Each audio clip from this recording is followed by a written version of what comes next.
लक्ष्मण की मूर्छा टूट गई है महाराज। क्या कहा? ये तो बड़ा अनर्थ हो गया। सारा बना बनाया कार्य ही बिगड़ गया। पिताश्री, इसमें चिंता की क्या बात है? इन भुजाओं में उसे मूर्छित किया था, वह उसे मौत के घाट में उतार सकती है। नहीं नहीं, जरा ठहरो, हमें पहले कुछ सोच लेने दो।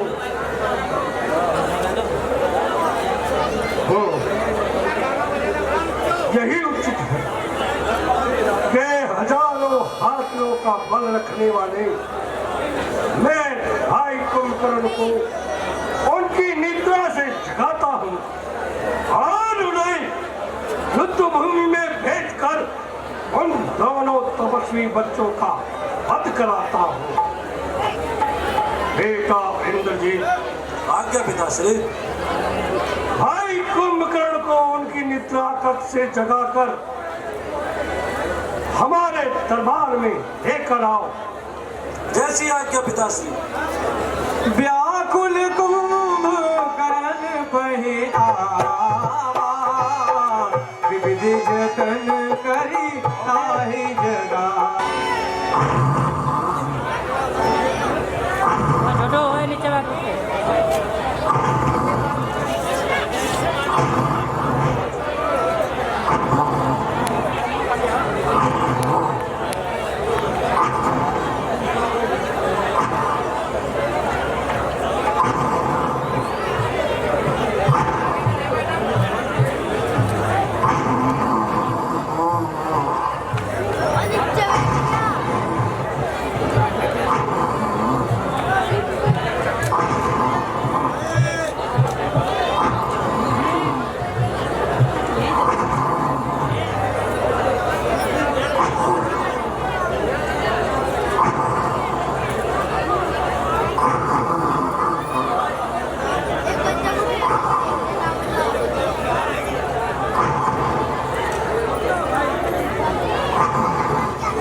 चाचा कुंभकर्ण, जागिए।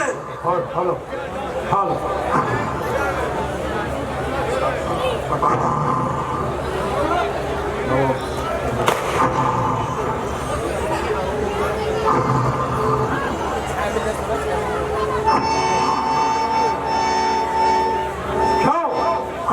बेटा इंद्रजीत, क्या भाई कुंभकर्ण निद्रा से नहीं जागे? नहीं पिताश्री, हमने इनको निद्रा से जगाने की काफी कोशिश की है। हाथी घोड़ों की चिंगाहट भाई कुंभकर्ण को जगाने का एक उचित माध्यम है, उसका प्रबंध करो और मदिरा का भी प्रबंध करो।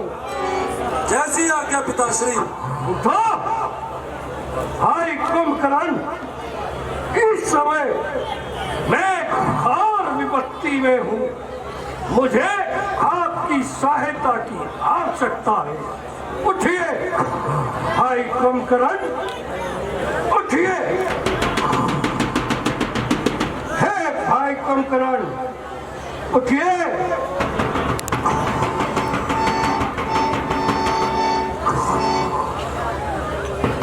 सभी मिलकर एक बार प्रयास करो और भाई कुंभकर्ण को जिस प्रकार हो सके निद्रा से जगाओ।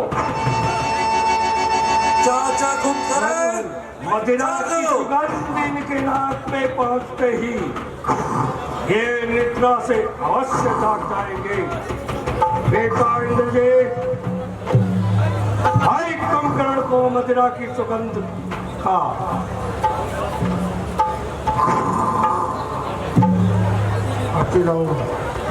नहीं, खाली सुगंध से काम नहीं चलेगा।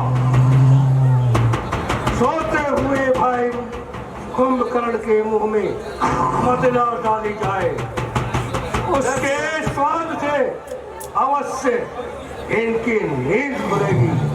उठिए भाई कुंभकर्ण, उठिए, उठिए भाई कुंभकर्ण, उठिए, उठिए।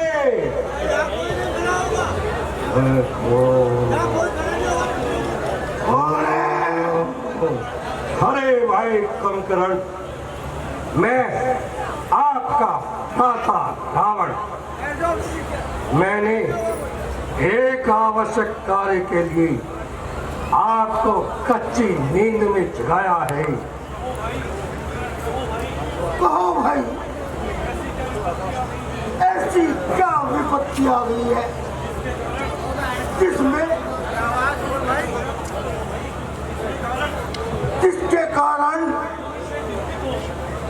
कारण आप इतने चिंतित हो और मुझे भी कच्ची नींद से उठा दिया है। कुछ न पूछो भाई कुंभकर्ण, कुछ दिनों से पंचवटी पर दो राजकुमार रामा और लक्ष्मण नाम के आए हुए हैं। एक दिन बहन स्वरूपनखी घूमती फिरती हुई पंचवटी की ओर निकल गई और उन दुष्टों ने उस पर कुदृष्टि डाली। जब बहन स्वरूपनखी ने बचकर भागना चाहा, उन दुष्टों ने उसके नाक और कान काट डाले। नाक कान काट डाले? अरे भाई कुंभकर्ण, नाक कान ही नहीं, जब वह ये वृत्तांत लेकर खरदूषण के पास गई तो उन दुष्टों ने उन्हें भी मार गिराया। कायर थे, मच्छर थे, मारे गए। इससे अधिक और कुछ नहीं कर सकते थे। क्या खरदूषण मारे गए? हाँ, खरदूषण ही क्या, लंका के अनेकों वीर युद्ध भूमि में काम आ चुके हैं। ये तो बड़ा आश्चर्य है। फिर तुमने क्या किया? बस मैंने बहन स्वरूपनखी के अपमान का बदला लेने के लिए उन तपस्वी बच्चों की स्त्री का हरण कर लिया और उसे अशोक वाटिका में बैठा दिया। हे भाई रावण, ये आपने अनर्थ कर डाला। नीति पर तनिक भी ध्यान नहीं दिया। जिसे तुम जानकी कहते हो, वे साक्षात जगत जननी माँ जगदम्बा है। निशाचरों पर राज करने वाली स्वयं काली का रूप है। अरे भाई रावण, तूने ये अच्छा नहीं किया। यदि तूने मुझे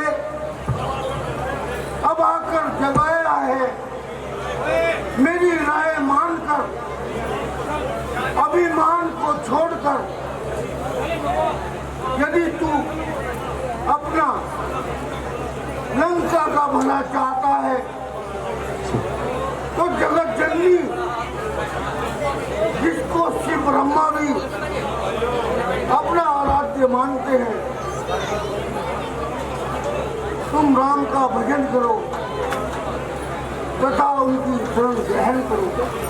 अरे भाई, अरे अरे भाई कुंभकर्ण, क्या तुम इतने घायल हो गए जो अपने भाई की शत्रु की लड़ाई कर रहे हो? लो, मैं तुमसे सीख मांगने नहीं आया हूं, मैं तो केवल सहायता मांगने आया हूं। अरे भाई, मैं उनकी बुराई नहीं कर रहा, सच्ची बात कहता हूं। एक बार नारद जी ने मुझे उपदेश दिया था, बुद्धि मलिन होने पर जब रावण जानकी को चुरा लाएगा, जब राक्षसों का विनाश का दिन आ जाएगा। समझ गया, बदला आदि न मिलने से भाई कुंभकर्ण की बुद्धि ठीक नहीं है, इसी कारण ये उखड़ी हुई बातें कर रहे हैं। बेटा इंद्रजीत, मदिरा का प्रबंध किया जाए। जैसी आज्ञा पिताश्री। लीजिए भाई कुंभकर्ण, मदिरा का आनंद लीजिए।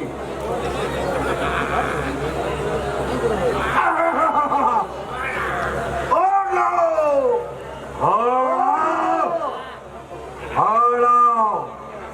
महिष खाए कर मदिरा पाना, गर्जा वज्राघात समाना।